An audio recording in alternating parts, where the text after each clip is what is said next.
Two of your favorite next revolutionaries, Fox News contributor Lisa Boothe. There is Lisa.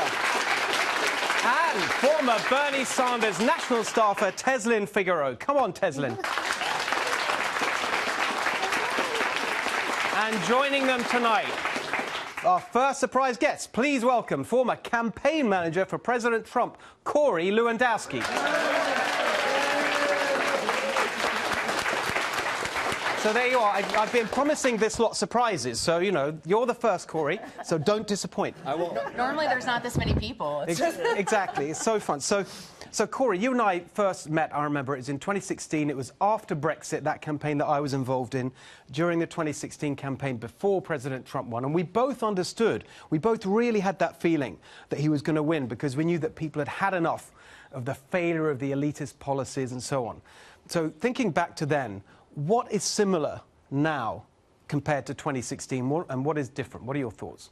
Well, I think what's similar is that you see how involved the people are when they go to these Trump rallies. They're, again, standing 8 hours in line to go see a man speak to them that they could do from their living room. And the reason that the pundits have missed this once again is that Donald Trump's agenda is to change Washington, D.C. He went down there, and it's amazing to me, Steve, because the pundits say, well, he's doing exactly what he said he was going to do. They never thought he was going to follow through on these things. So what you have now is you've got a president of 2 years of significant economic success. Homeland security, national security, and economic security are the three pillars of this presidency, and the American people are responding to that. When they wake up every day, there's more money in their 401k, they're safer as a country, and they are stronger with a stronger leader. We're no longer the country that gets mocked around the world. We're no longer the country that draws a line in the sand and gets walked over anymore.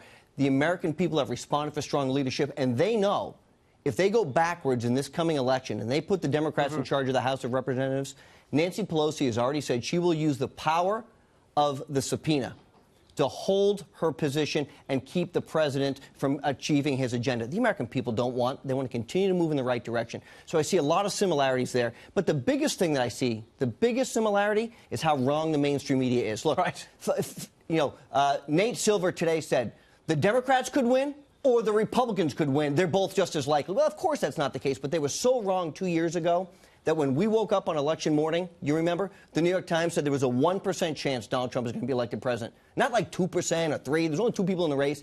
He had a 1% chance. So the American people are smart.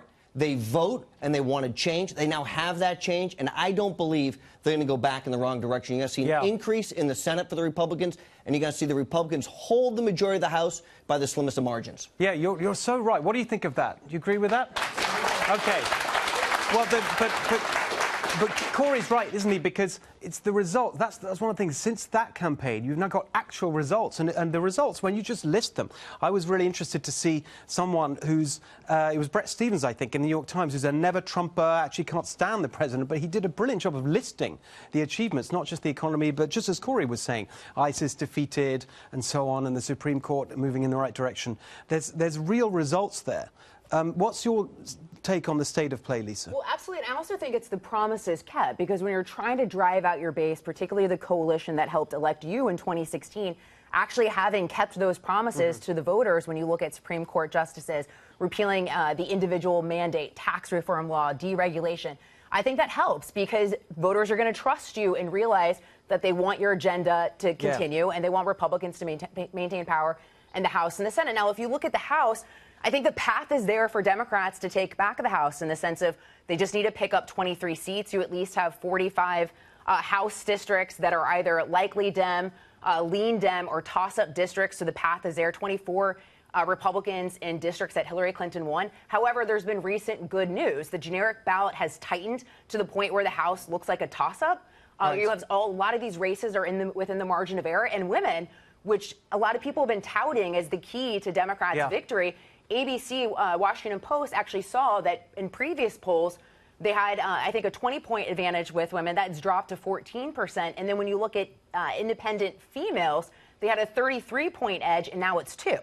Well, so that's something to look for as well. And the thing that's really important, you know, in the end, if you want it, you've got to go and vote for it. Let's just have a show of hands from the audience. So far, there's been so much talk about early voting. Who's voted already? Not that many. Okay, so who is planning to vote? Now, that's what that's what you need. If you want it, you've got to have to vote for it. It looks like our audience is planning to do that. Tezlyn, just give me your perspective on how you think the Democrats have fought this campaign and what you would say they've done right and what they've got wrong. Well, it reminds me of 2016 all over again, except with the exception of Hillary Clinton. She's not involved technically, I guess. But it's all come down to emotions versus the economy. Either you're voting on economy or you're really voting on emotion. And Democrats have truly, I mean, you just look at ad after ad after ad. I come from the great state of Texas, so ad after ad is either too liberal or too radical. Democrats are pushing radical, not really focusing on the issues of Texas. Texas has created more jobs than any state since 2008 combined. So we do a really good job on job economics, regardless of the administration. Texas has stayed pretty strong with that. But you look at how well Governor Abbott is doing compared to Ted Cruz. So when people say, well, even though Ted Cruz is doing very well, it would take Democrats, I believe, if every Democrat in Texas voted, you still would be behind, 500,000 votes. But just to have the energy that you see with Beto, not because I believe he's just some great messiah, great candidate, but because maybe Ted Cruz, people aren't on his board as Ted Cruz as they should be. But look at what Governor Abbott has been able to do. So this has really just come down to emotion versus economy. Democrats are pushing emotion, not necessarily focus on the issues of the economy, because that's where they'll see where they'll lose. We'll see who wins out. I just want to get a quick perspective from our audience. I know Michelle had an interesting perspective. Where is Michelle? There you are. So actually, by the way, I really wanted to talk to you because I think that you are perhaps the person who's travelled furthest to get here. Tell us where you've come from. From Hawaii, Kauai. From Kauai. So tell us what you're thinking about in terms of this election. Actually, the thing that troubles me so much is that lack of respect and the great emotional divide, using your word, Tezlyn. It breaks my heart that people can't talk to each other.